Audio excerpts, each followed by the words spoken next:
What tips can you offer to help business owners make the most of a proactive referral network? This is the question we're going to dive into on today's episode of Strategy Snacks.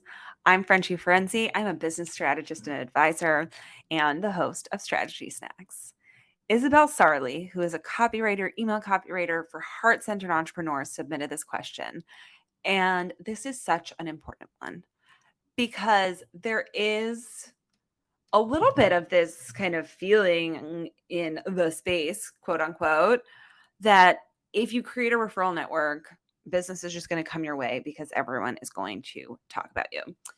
And I actually think that in terms of creating an effective referral network, you really need to vet who you invite. The money in and of itself, it's not that it's not incentivizing enough. It's just that it may often be less incentivizing than other things. So, a couple things. I think one, you really want to understand how much time do they have to proactively market you. And what I mean by that is that I have found myself, even when I'm just selling my own things, a little bit confused and overwhelmed by what exactly I should prioritize my focus on. Recently, when I was running Media Genius and selling my regular offers, I would find myself at times just wondering which one makes more sense for me to talk about more. And am I cannibalizing something in my world by talking about one or the other? And so thinking about it through that lens and thinking about it through the lens of that experience, I really think that if you're going to bring on referral partners, you need to find ways to ensure that they can prioritize doing the marketing on your behalf. And so I think that there's a couple different ways to do that. One is to really get a sense of who's in their world. I think that when you are building referral networks, we tend to choose people who might know a lot of people like us, right? And so it might be tricky to find someone who doesn't have other copywriter friends to talk about in this particular case. Or if you're a business strategist like I am and I wanted to get referrals, I it would be easy to end up in a world of all business services types of people, but actually what I would try to do is to get in front of different groups where I might be one of the few business coaches that people are talking about. So, really capitalizing on the word of mouth in a space where there's less competition. So, that is really important. The other piece is always about one, it's always about the know and trust, right? It's just your audience shifts, right? Because the people you're building trust with moves away from being the people who are directly buying from you and moves into being the people who are selling on your behalf.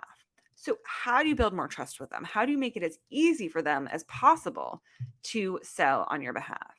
How do you make sure that they can talk about you in all the ways?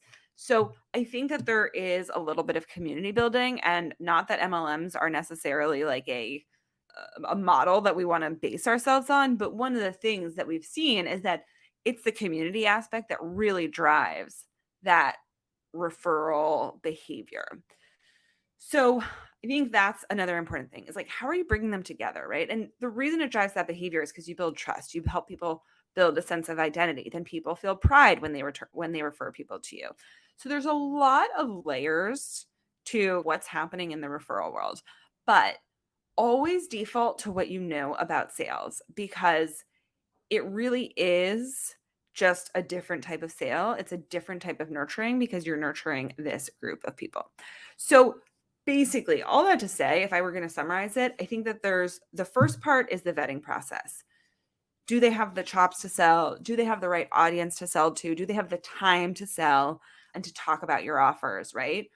If they've been vetted and you believe that they can effectively do those things, then you really want to lean into building the know and trust with them and make it as easy as possible for them to sell on your behalf. I hope this was helpful.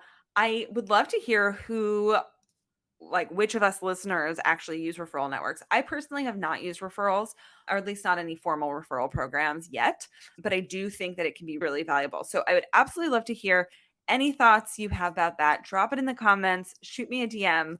And I'm really, really glad that Isabel asked this question because it is on a lot of people's minds. And I want to begin rewriting the narrative that that just having a referral network will immediately lead to sales, right? But to actually think about the fact that, like with anything, we need to have a plan behind it. We need to have a strategy behind it, and we need to figure out how to maximize the impact and the results.